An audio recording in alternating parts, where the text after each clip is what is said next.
Geek Tank Radio on 98.1 The Max. Welcome, everyone. We are the Geek Patrol, and our microphones don't have a stun setting. I'm Joe Thorderson here with my friends Brandon Olmstead and our buddy Max over there behind the glass. And we got is this a mixed bag? We have a lot of breaking news and potential news, I guess. So we've got an agenda this week. Yeah. Okay. I'm looking. It seems Marvel heavy. No, actually, no. It's actually pretty well balanced. We have anime, Marvel, and sci-fi. Yeah, I mean, two of the parts are Marvel, but one of them's more Sony Marvel than, Marvel. Okay. Yeah. But before, so we've got, let's just say we've got TRIGUN Season 2, which I think it's fair to, we're all enjoying the season. Oh, it's so good. I'm not familiar with the source material because I didn't like the original as much as you guys did. There are a few episodes, Joe, that I think going back you will want to see, just so that you can compare and contrast. Yeah. Genuinely, There's the fact that you don't like it is okay. I don't think it was geared towards your mindset or your maturity level when it was hitting. Yeah. I think maybe it would be more palatable for him if you watch it in the sub versus the dub, because I think Joe is less of a dub man and more of a sub man. Yeah, I like it in the original Japanese, and I prefer that. I completely agree, but there are certain scenes that really in the OG anime that nail it when it comes to a dub. Yeah, it's dub done right, and that's so rare these days with anime. Well, exactly. Setting the table, though, I just want to say I have a bad geek confession here that I'm going to do on the air, and it's actually very appropriate because it's Lent. But so basically, I gave Brandon, instead of giving up chocolate or my Diet Coke, which I couldn't give up Diet Coke because I can't function without it in the morning. So, but I gave the last couple of years I've given up YouTube for Lent only because I find myself not using YouTube well. Like at night when I just want to turn my brain off for an hour or so, I put on YouTube, and at first I'm like, okay, I want to research something, and then it's like, oh, look at that. The next thing you're doing is, what does a kangaroo do with his third toe? Yeah. Yeah, I mean, wasting time, but I'm like, okay, I got to take a break from this. So as a result, there's trailers that I've missed that you're like, yeah, that trailer came out 2 weeks ago. Yeah, it's like Joe, we already knew about this. It's like this was an older thing, and you're just like, right. So because there was a cool Spider-Man trailer that came out. There's a Daredevil Season 2. I feel like we have to discuss. Well, yeah. And then is there a way to circumvent your Lenten promise by, let's just say, if there's a trailer on Facebook? Yeah, maybe I need to just call that research. I did, Max, allow myself, if it's an important thing like how to fix the radiator in your car. If it's actual legitimate research, I can watch YouTube, Right, but, rather than going to YouTube to watch it, you could put that into Google, and they'll give you that little, clip from a YouTube video that you need to see. I don't understand. I'm not Catholic. Yeah. And I don't, I completely understand, Lent and everything as far as what it's about, but I don't understand if there's loopholes that'll get you out of it. Well, it's my own loophole. It's not like I'm going to go to hell for watching YouTube. I just, it's I don't know. I've seen some of the stuff in your YouTube search, sir. It's more about self-discipline. But anyway, the thing is, so, the long and short of it is, I thought we had a new Spider-Man trailer. What we actually have is a teaser for the trailer coming up. Right. An AI-generated trailer. And you get all these fake ones, and here's the thing is YouTube keeps throwing down these things. It's like, all right, we're going to put this thing on there where you have to put in the description within the first thing that it's either a fan trailer, a concept trailer, or an AI-generated thing. And people are just like, yeah, I'll believe that when you actually suspend my account. Right. Yeah, because most of the trailers, you can tell, for one thing, it's a fake trailer when you click on it and it said there's like 5,000 views. It's like, okay, obviously Marvel, if this is an actual trailer, it's going to have millions of views or something. So whatever. But that's my long and short. That's my long answer of why I didn't see the Daredevil Season 2 trailer. But I did see news about the Orville, which is basically just news. It's not, it's we all love the show. I mean, the Orville's been a surprise hit. Right. Well, I mean, for a while there, it was the most Trekky Star Trek that wasn't Trek. It's got the spirit of Star Trek, man. It's like it was the closest thing you could get to actual Star Trek, which I know that resonates with a lot of folks, especially with modern Trek not being as in line with what people think. And we all know how stern nerds can get about how they want their entertainment. Right. There's nobody worse for any fandom than a fan. I don't. My objection with all that stuff isn't. I don't really object. I just know what appeals to me, and I think Seth MacFarlane has. I think he's identified that if we're being very honest, some of the best Star Trek was that, late '80s, '90s Star Trek, where every week was its own kind of situation. You had sort of, like especially on Deep Space Nine, you had overlapping themes and plots, but mostly every episode you could watch individually. And I think he tapped into that, and also he sort of paces them the same way, and they're thought provoking, and that's my favorite Star Trek. I mean, I agree with you. It's like Next Generation is my favorite of all the series ever.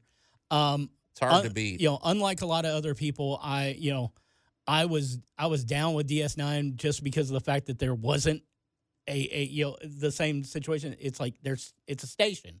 They're there. It's more, and then of course there was enough people going, well, we got to put in some sort of war.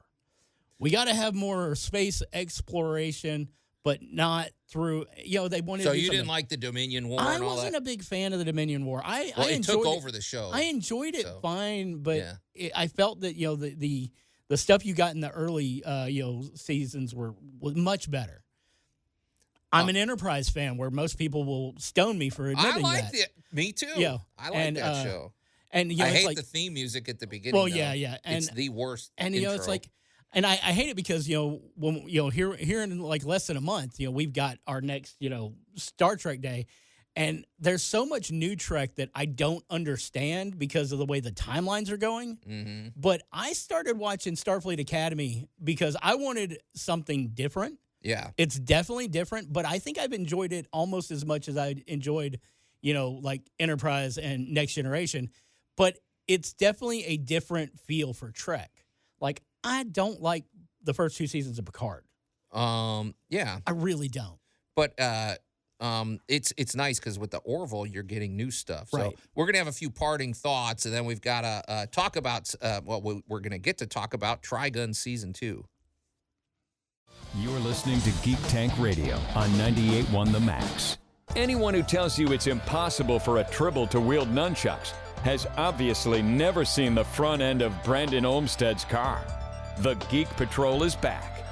Yeah, what they do is like 6 of them team up, and then they kind of form a whip. I mean, they become the Chuck. They are the Chuck, yeah. And welcome back to Geek Tank Radio, everybody. I'm Joe Thorderson here with my friends Brandon Olmstead and our buddy Max over there behind the glass. And if you're just tuning in, I gave up YouTube for Lent, which has put me behind a little bit on some of the trailers and some of the breaking geek news. But I am tuned in enough to know that the Orville season 4. Well, I mean, it's still a ways off. Yeah, how many? They're waiting on the go ahead, but it's complete. It's completely written. It's ready to go. And we love the Orville. I don't even apologize. I think it's one of the best Star Trek shows ever. I still think in trying to keep with Trek, what they need to do with season 4 is do it animated. I don't know, man. Then they would probably lean more towards Family Guy stuff if they did that. No, I don't think they will. I think Seth is still enough of a Trek enthusiast that he'll keep in line with what he's already doing. And he would probably actually have someone commissioned to do it to look like the old Star Trek animated series. Yeah. Would it kind of would it almost make it seem like it's trying to be a copycat of Lower Decks, though, if it's animated? Well, no, because I think that Lower Decks, it has its place, and it is in the Lower Decks. I think I might be one of the only people who loves it. Yeah, you love that Lower Decks. I love it because it's like I like the idea of what the normal people would be doing, and then getting thrown into things that shouldn't happen. Right. Like I've never made any doubts about it, that as much as I'm a giant Star Wars fan, outside of this, Tag and Bink are dead is my favorite Star Wars story ever. And Which is basically a comedy of it's about two dudes guys who just got thrown into things, like it's circumstances of error. And like Forrest Gump, like they interact with all these famous kids. It's like they're 2 inches away from Darth Vader like during when the invasion. they're on Yavin and they get into a fight with Boba Fett, but in the midst of it, they find Chewie's discarded medal, the one that he didn't get. Because, So you're more forgiving of stuff because that's one of the criticisms of today. It's like people go, well, Star Trek is dead because they don't like the new themes or they don't like the new way Star Trek's. Well, I don't really fall into that camp. I might be honest and say, well, I don't necessarily like some of the new shows, but it's still, Star Trek. It's just made differently. You're more open to some of that stuff. You know me. I'm gonna try my, Back in 2019, I had a tragedy in my life, and ever since then, I've tried to find the good in anything that I come across as far as entertainment goes. Yeah. Because that was kind of a thing that my mom instilled in me, is that you got to give everything a chance. If you don't like it, you don't like it, but try and find at least one good thing about what you saw. And that's not a bad rule of thumb, I have found honestly. that there are so many bad movies I really enjoy because I can find that one thing that resonates with me. Yeah. I mean, come on, guys. I did a review of Hot Frosty here on Geek Tank. Well, anyway, we're looking forward to it. It might be a while. I think it's been 4 or 5 years since the last season. It has been. It's been a while. But and if you haven't seen the Orville, it's really good. Honestly, it's surprisingly good. And some of the episodes are really interesting and thought-provoking. And so we're looking forward to that, but it's a little ways off. Hey, before we shift gears, though, I should probably say we're coming up on the 11th Star Trek Day, which it's called Shelby County Star Trek Day. As far as I know, we're the only county in the country that has this. It's an officially sanctioned Star Trek Day. It's in the books, and every year we get together, and it's there's too much to list here, but soon we'll have our buddy James Weekly in to talk about it. But it's going to be at Neal's, which is over there on Quince Road in East Memphis, on April 12th. It's all day, but it's basically like a mini convention.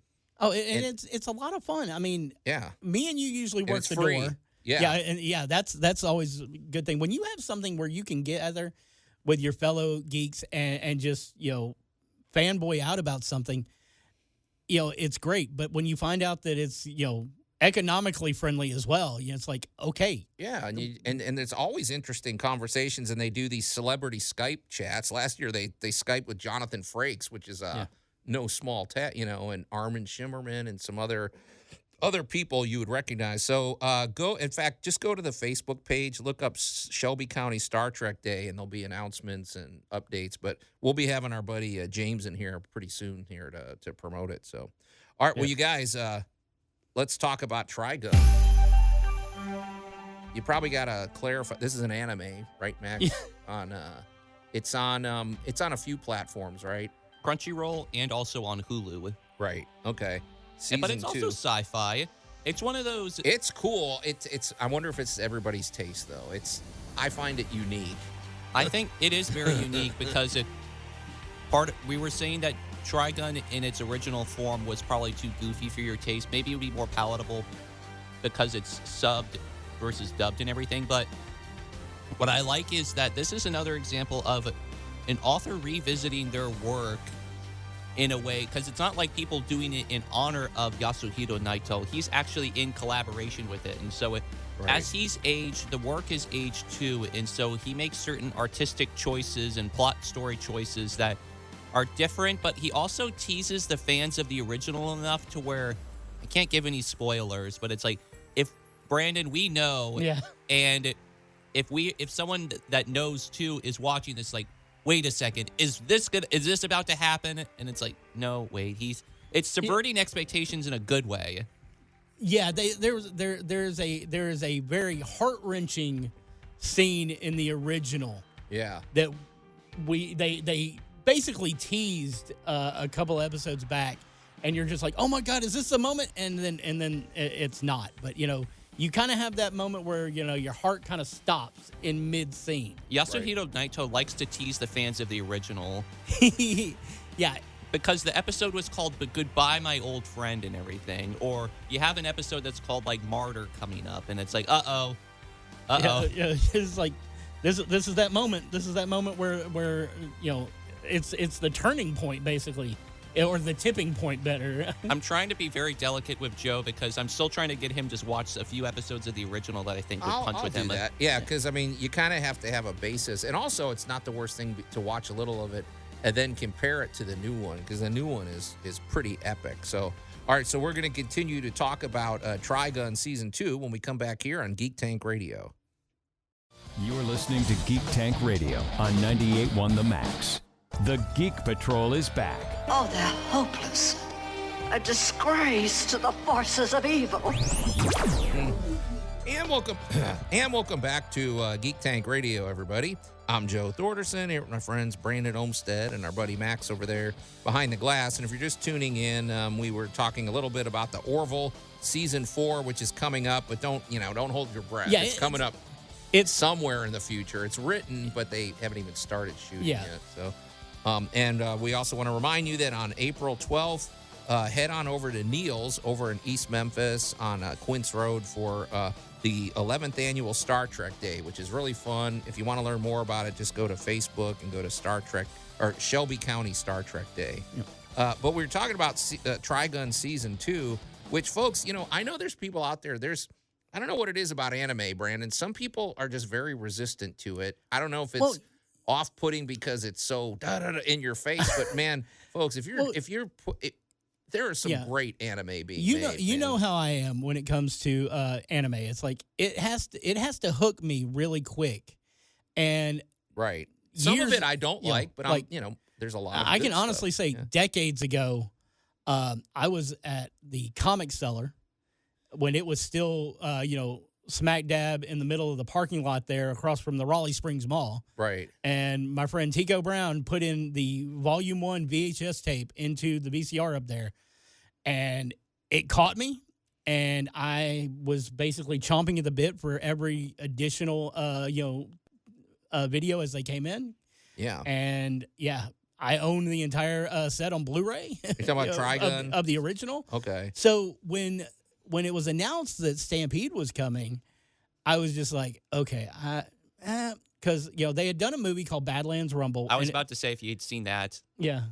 Because that was the most Trigun that we've had in a long time.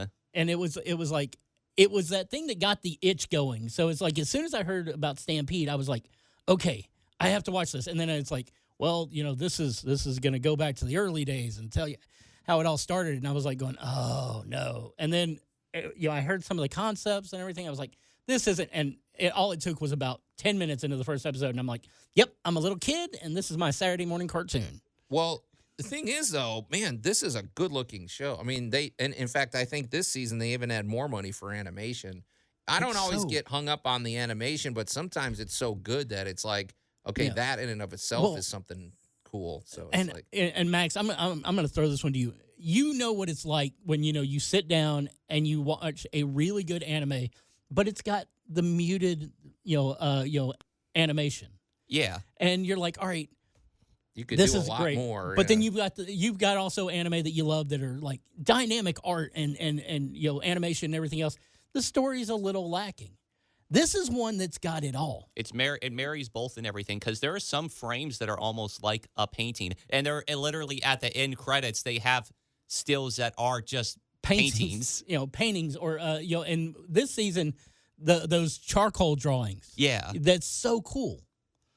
I wish the episodes were longer though. Honestly, these episodes feel like they're 5 minutes long, even though they're about 25 or 30 minutes. I mean, they're your typical 22, 23 average, but man, they move quick. They move so quick, and then all of a sudden you're like, wait, I have to wait a week again? So I guess, at least the good thing is you can binge watch later, but I am curious, is the premise that this is way into the future or so, because it's human beings, right, on other planets, so. Because Project Seeds, what it is essentially Earth is uninhabitable. We destroyed the planet, Joe. Yeah. Imagine that. So never heard of that premise before. Project Seeds is essentially trying to, it's taking the seeds of humanity and everything and moving it elsewhere. It's a interstellar colonization and everything. Yeah. And Vash he wasn't from Earth.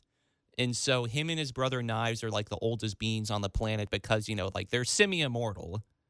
Yeah. But we're learning that they still have a shelf life. But, like they use up their energy and everything. And so plants are basically like the fleshy batteries of the universe. Yeah, you've seen The Matrix, right?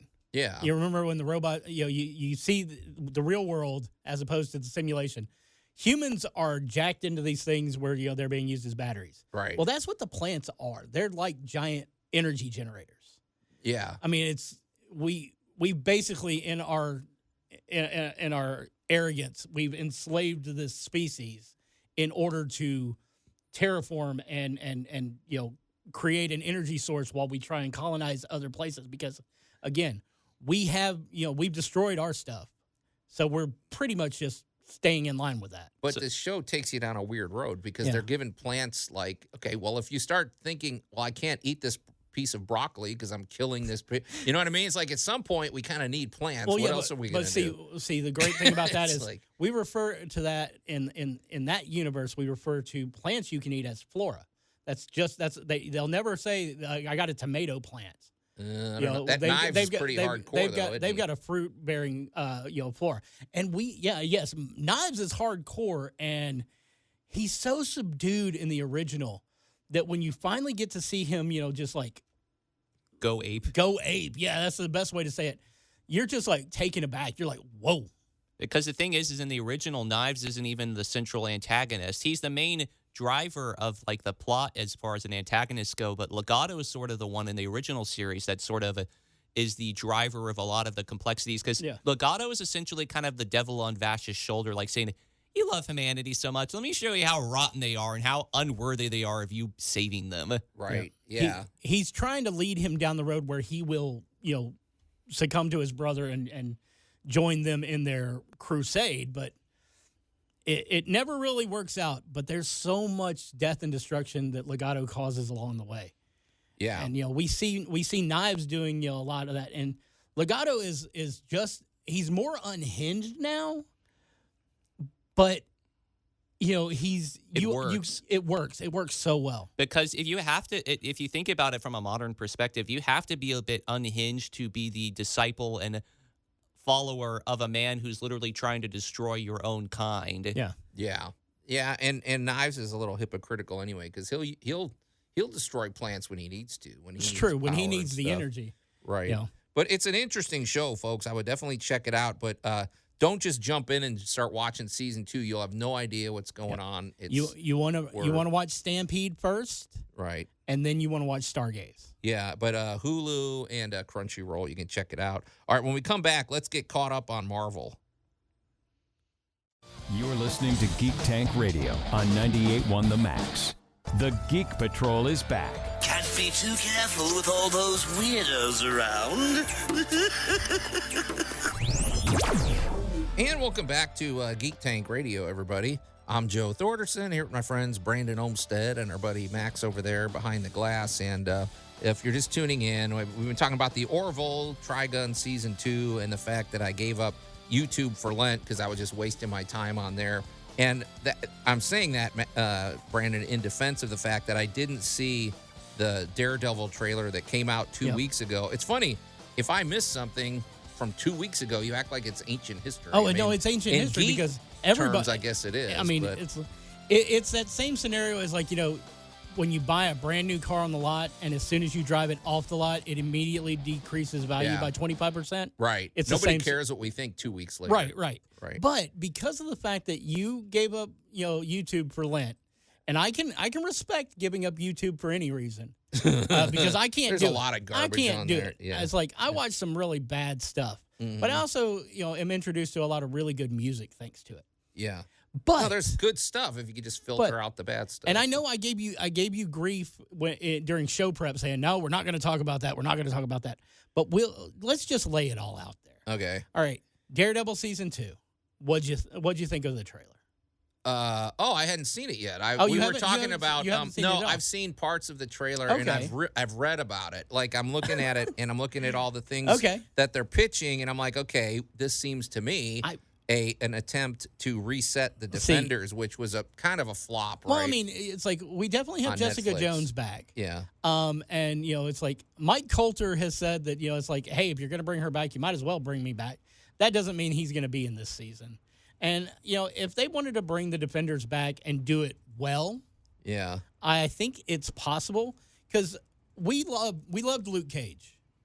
And the only time that was a good the spin-off, only time that Iron Fist was any good was in season 2 of Luke Cage when he showed up for that one episode where they basically did the Heroes for Hire buddy team up. Right. It's the only time in all of it, whether it be Iron Fist itself, season 1 or 2, or the Defenders, the only time that Danny Rand was portrayed correctly was in that episode of Luke Cage. Because he's a hard character to get right. They're going for street level realism, and he has this light up fist, and he's also kind of a goofy. Well, his outfit is goofy.